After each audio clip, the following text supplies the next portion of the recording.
December 1942. A man in a worn overcoat stood outside the Willow Run bomber plant in Ypsilanti, Michigan, watching the shift change. His name was Wilhelm Schneider, though his forged papers identified him as William Smith, a Canadian machinist. As thousands of workers poured through the gates, Schneider's hand trembled as he made notes in a small leather journal. What he had witnessed inside America's largest bomber factory would strain the credibility of his handlers in Berlin. The assembly line stretched nearly a mile long. But it wasn't the scale that shocked him. It wasn't the speed at which B-24 Liberator bombers rolled off the line. What left German intelligence officers incredulous was a single observation: women. Thousands of women building the four-engine heavy bombers that were pounding the Third Reich into rubble. In Nazi Germany, the concept was unthinkable. Hitler's ideology demanded that women remain in the home. German factories relied on slave labor and elderly men. The intelligence Schneider sent back seemed like Allied propaganda. Yet it was true, and it represented a strategic advantage the Axis powers never grasped until too late. This is the story of how American women became the secret weapon that helped win World War II. It begins with an industrial miracle born from desperate necessity. When President Roosevelt called for America to become the arsenal of democracy after Pearl Harbor, he promised 60,000 aircraft in 1942 and 125,000 in 1943. Military planners thought he was delusional. America had built fewer than 6,000 military aircraft in 1940. How could production increase 20-fold in 2 years? The answer lay in a workforce that had been systematically excluded from industrial production: women. In 1940, only 27% of American women worked outside the home, mostly in traditional roles like teaching or nursing. Heavy industry was exclusively male. But war creates its own mathematics. By 1943, 12 million American men had been drafted. Every man who left created a void in the factories racing to arm the Allied forces. The B-24 Liberator represented the perfect test case. The four-engine heavy bomber required 30,000 parts assembled with precision tolerances measured in thousandths of an inch.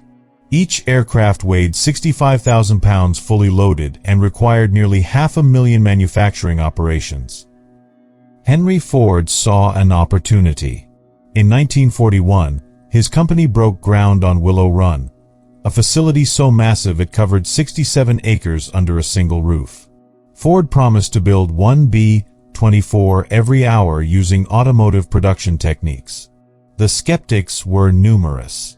Charles Lindbergh declared it would never work. Aircraft required craftsmen, they argued, not assembly line workers. But Ford wasn't planning to hire just anyone. He was planning to hire women. And the German spies who infiltrated his workforce couldn't believe what they were seeing. The recruitment campaign began in early 1942 with unprecedented government propaganda. "We can do it" became a national rallying cry. Rosie the Riveter became an icon. But beneath the inspiring imagery lay a harder truth. American industry had no idea if women could actually do this work.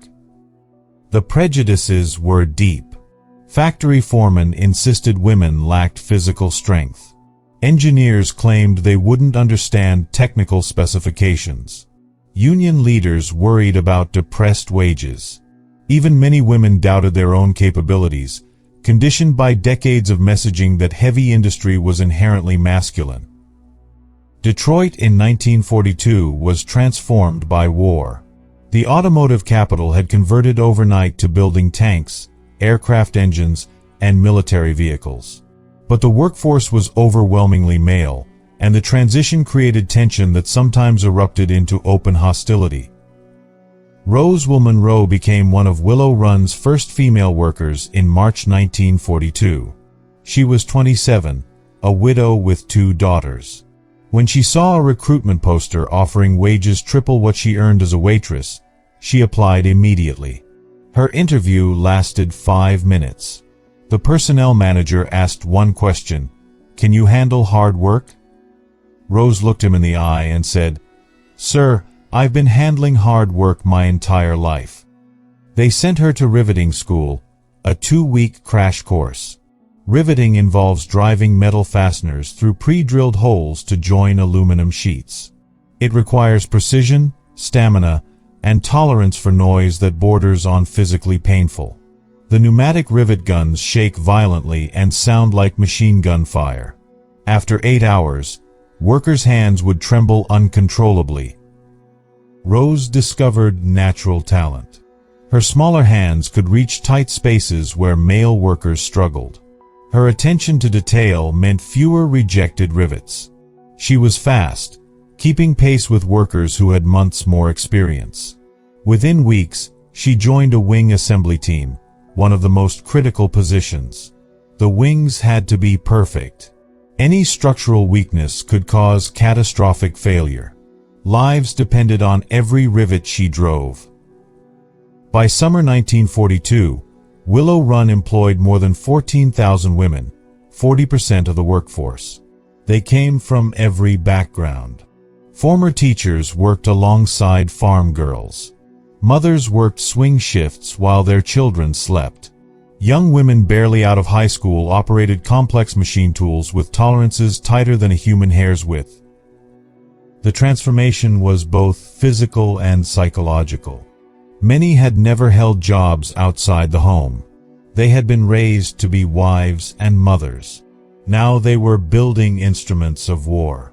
Mary Josephine Farley, a 22-year-old Catholic woman, wrote in her diary, "I pray every night for the boys who will fly these planes. I pray my rivets hold strong. I pray I'm not building a coffin." The work was dangerous. Sharp metal edges could slice through skin. Heavy parts could crush fingers.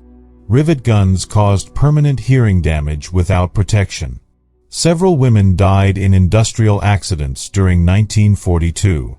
The newspapers rarely mentioned these casualties. Yet they kept coming. By 1943, applications ran 30 pages deep. The pay was extraordinary: 65 cents an hour for basic work, up to $1.50 for skilled positions. A woman could earn $35 a week, more than most male breadwinners made before the war. For the first time, working-class women had access to middle-class wages.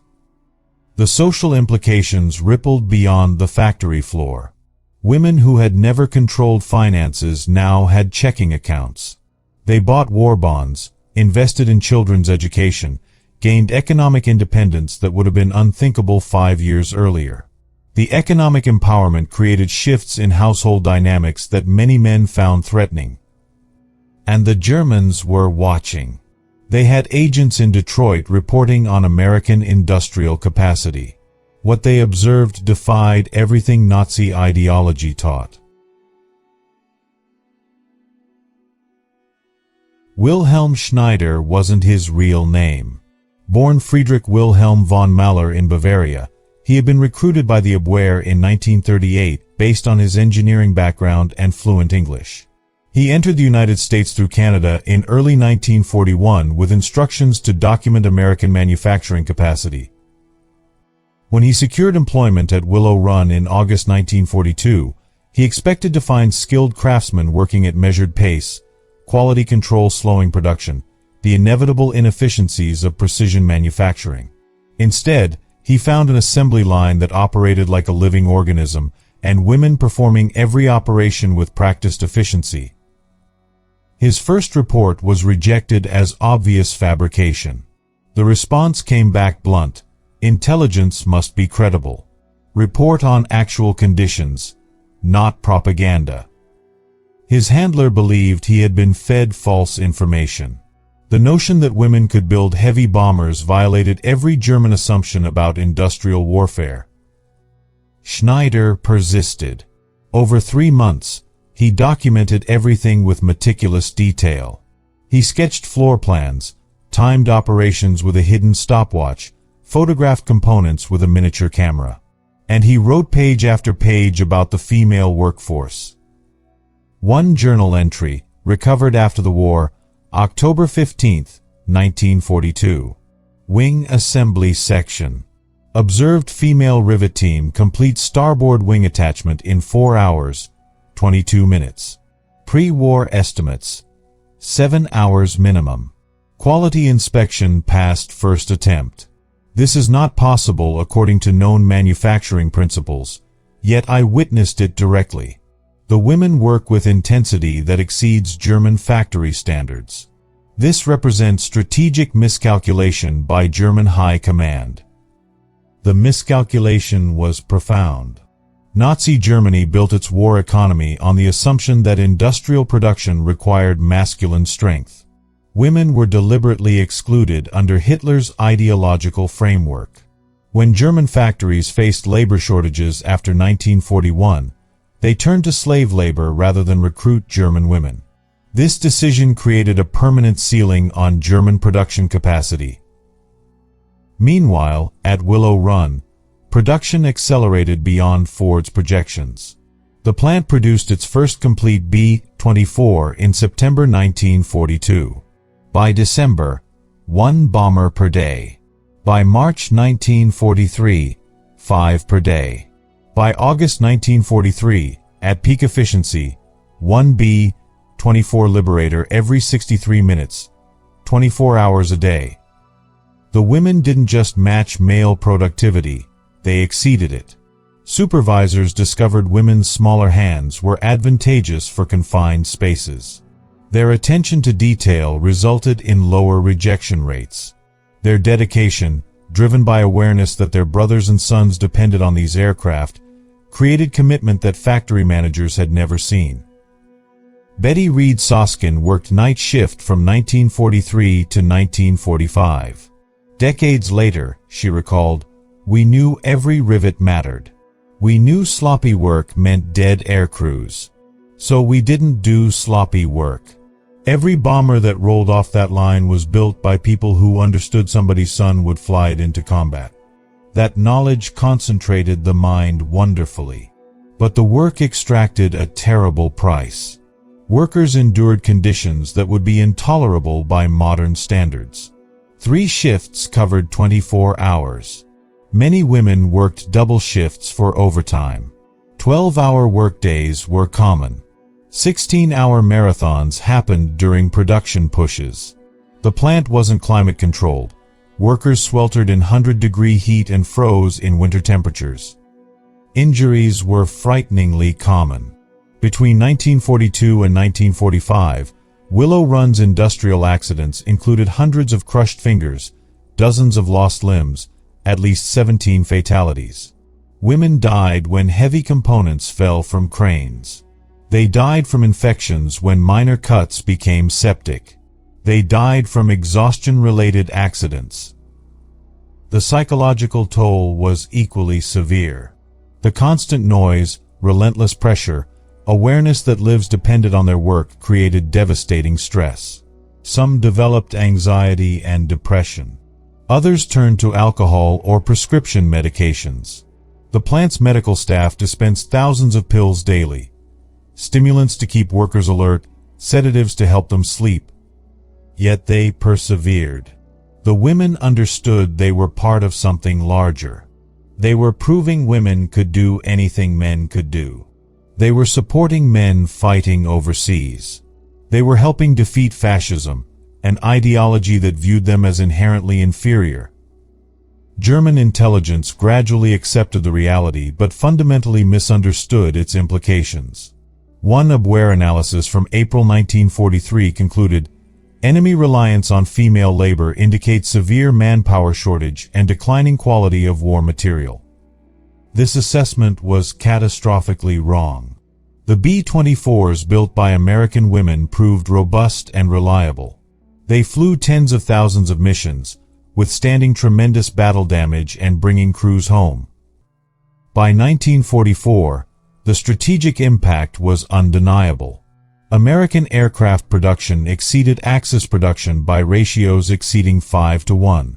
The United States built nearly 100,000 military aircraft in 1944 alone, while German production peaked at just over 40,000. This disparity gave the Allies absolute air superiority, and substantial portions came directly from employing women in roles that Axis ideology deemed impossible. The final B-24 Liberator rolled off the Willow Run assembly line on June 28, 1945. In total, Willow Run produced 8,685 B-24 bombers between 1942 and 1945, more than half of all Liberators built during the war. No other facility had produced so many four-engine heavy bombers. The women who built them received little recognition. As victory celebrations swept the nation, the narrative focused on returning soldiers. The women of war plants appear only in background shots, already fading from consciousness. The immediate post-war period was brutal. Within months of Japan's surrender, factories began mass layoffs. Women who had built tanks and bombers were dismissed and replaced by returning servicemen. At Willow Run, the female workforce that had numbered over 20,000 in 1944 dropped to fewer than 1,000 by 1946. Many women tried to resist. They had grown accustomed to the wages, the economic independence, the sense of purpose. But pressure was overwhelming. Society demanded women return to proper roles. The same propaganda machine that created Rosie the Riveter now encouraged women to embrace domestic life and leave jobs for veterans. Rose Monroe fought to keep her job. She loved the work and needed the income. But in December 1945, she received her termination notice along with thousands of others.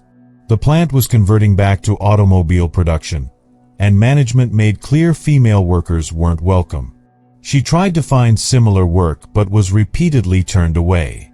Eventually, she opened a small beauty salon. Yet the impact couldn't be entirely suppressed.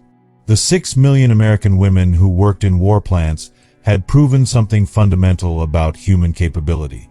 They demonstrated that gender restrictions were based on prejudice rather than natural law.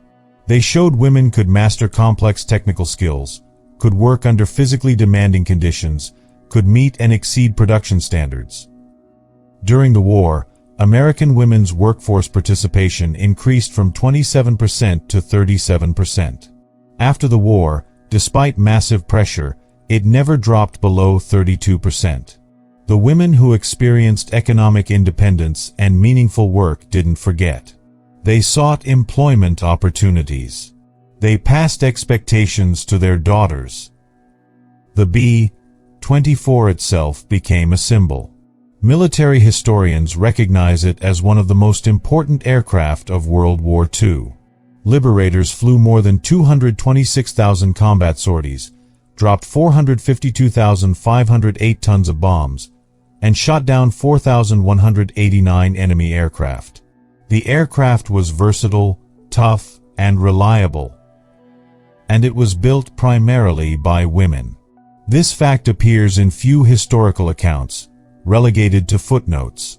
Official histories focus on the men who designed the aircraft, commanded the bomber groups, flew the combat missions. The women appear, if at all, as minor supporting characters. This erasure was deliberate, part of broader social efforts to minimize women's contributions and justify their exclusion from post-war industrial work. The German perspective adds bitter irony. After the war, Allied investigators found dozens of reports about American female factory workers in captured files. The reports reveal evolution from dismissive mockery to grudging respect to genuine alarm.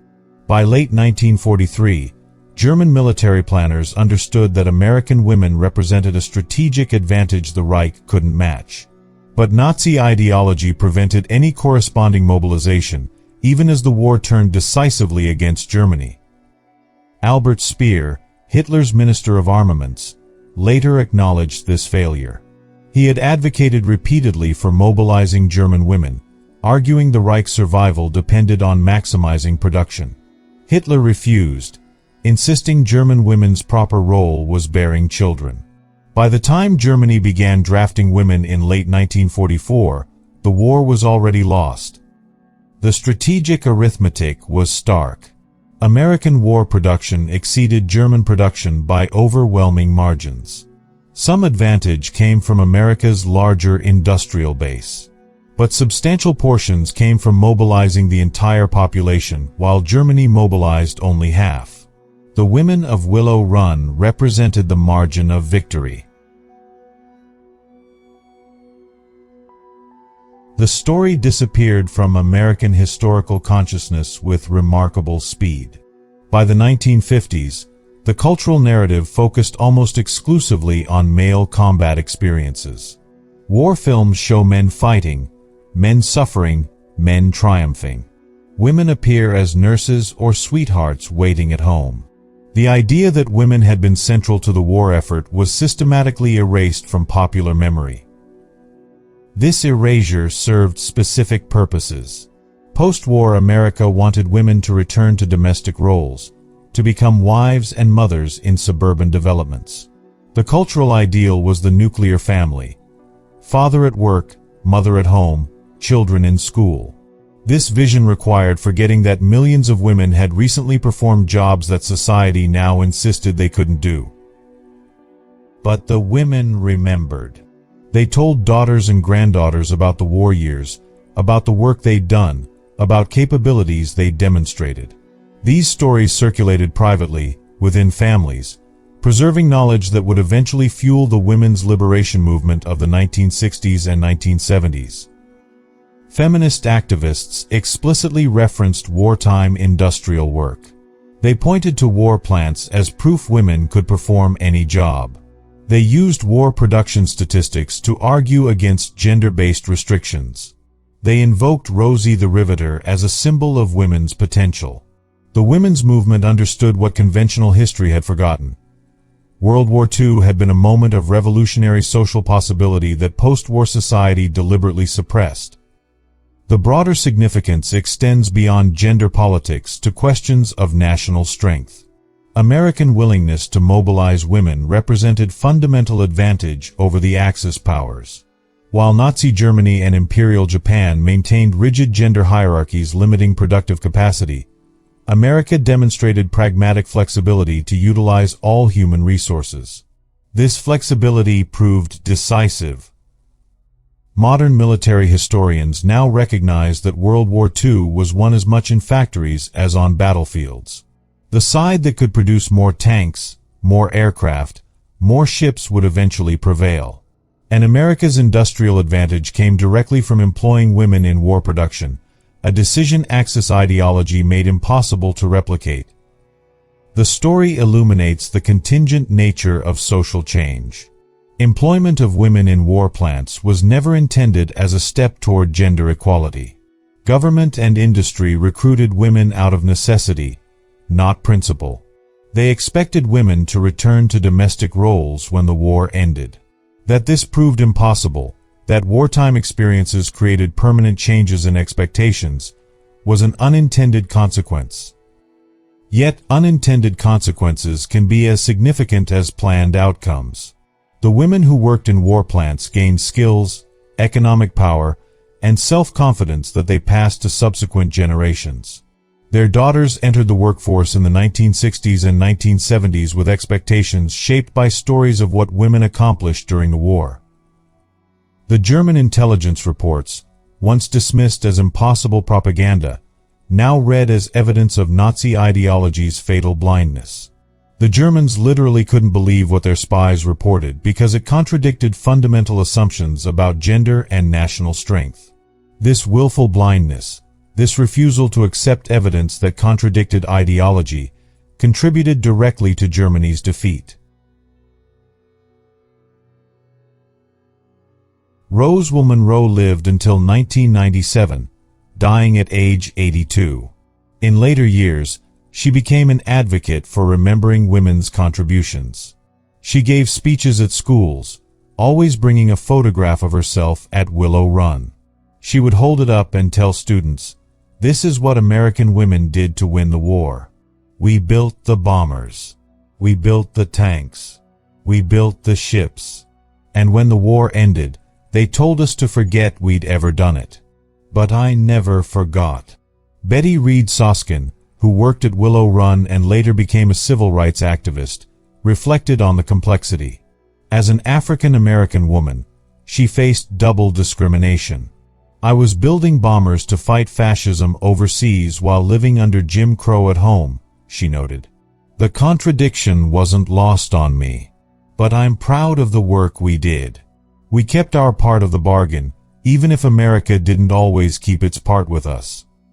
Mary Josephine Farley kept a diary throughout her time at Willow Run. One entry from August 1944 captures the emotional complexity. My hands ache constantly. I dream about rivets. I'm so tired I sometimes cry on the bus ride home. But yesterday I saw a photograph of a B-24 bombing German positions in France. I helped build that plane. When I think about it that way, the aching hands don't matter so much. The women formed bonds that lasted decades. Reunions of Willow Run workers continued into the 21st century, with elderly women gathering to remember the years when they had been young and strong and building bombers. They shared stories that contradicted official histories. Gladys Hopkins recalled the moment she realized she could do the work.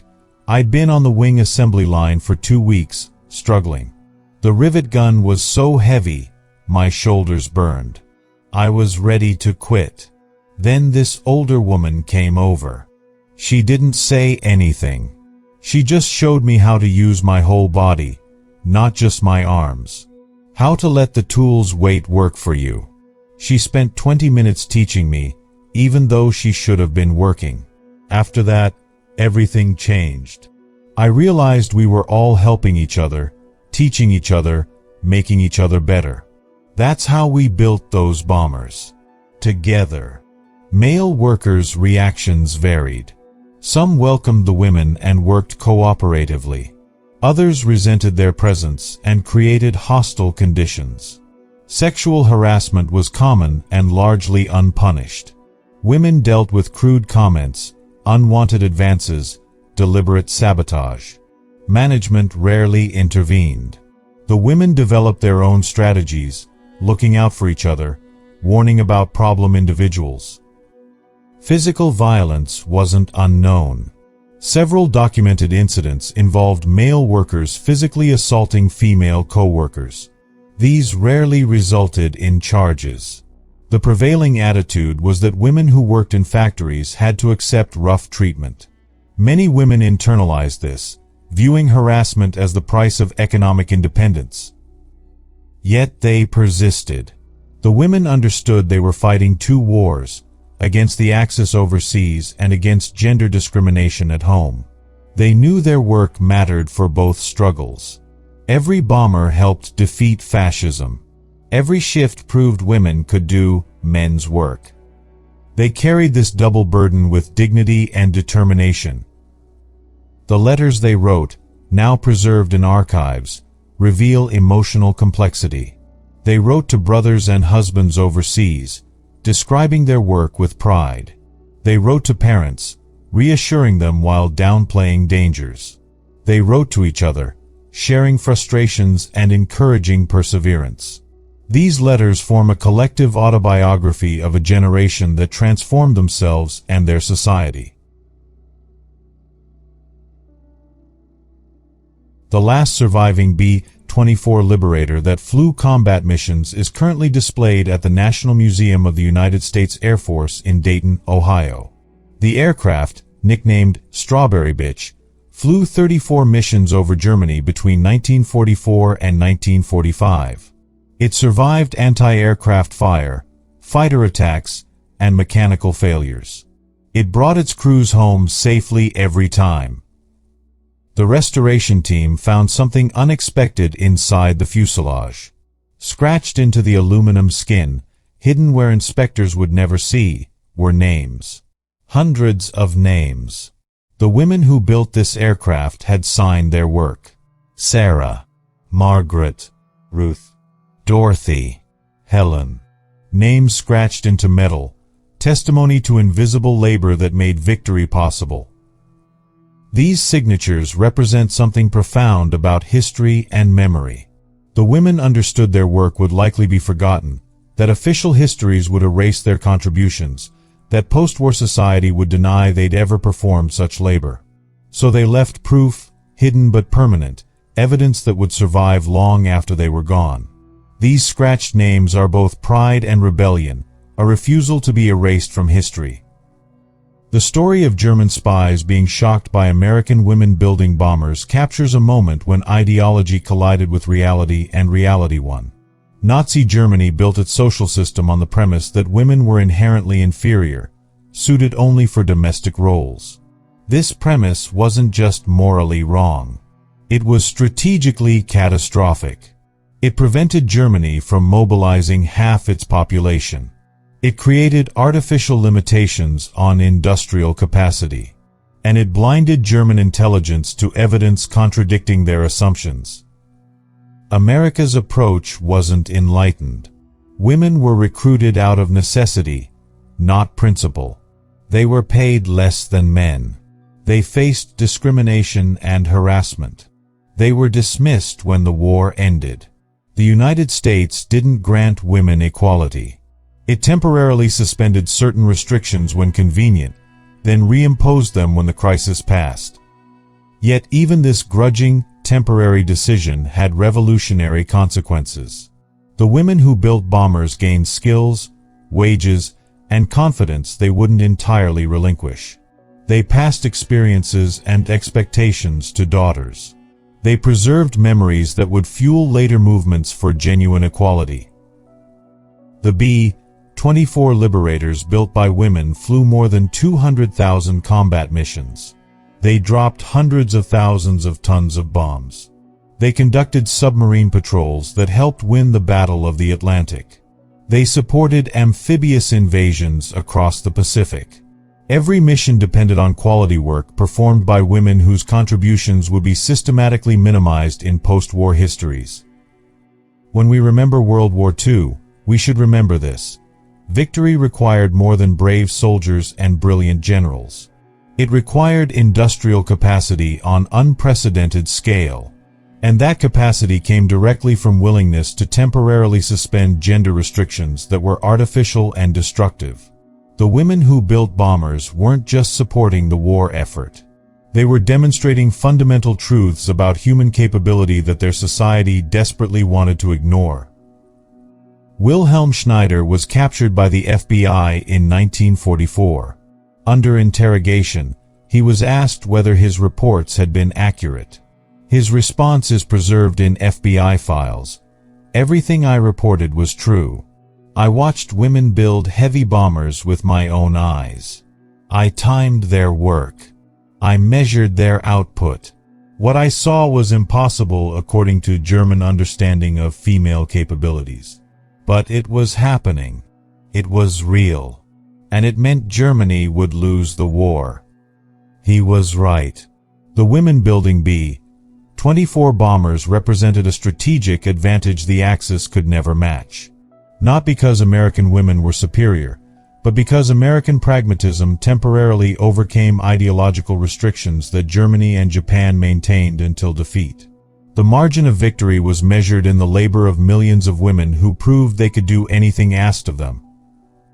Their story deserves to be remembered not as a footnote, but as a central narrative of how World War II was actually won. The women who built the bombers were as essential to victory as the men who flew them. They faced danger, endured hardship, and performed their duties with skill and dedication. They transformed American industry and demonstrated possibilities that post-war society tried desperately to suppress. The signatures scratched into Strawberry Bitch remain visible today, preserved behind museum glass. Visitors can see them if they know to look, if they take time to examine the aircraft closely. Sarah, Margaret, Ruth, Dorothy, Helen. Names that stand for millions of women whose work made victory possible, whose contributions were forgotten, whose stories we are only now beginning to recover and honor as they deserve. This is their story.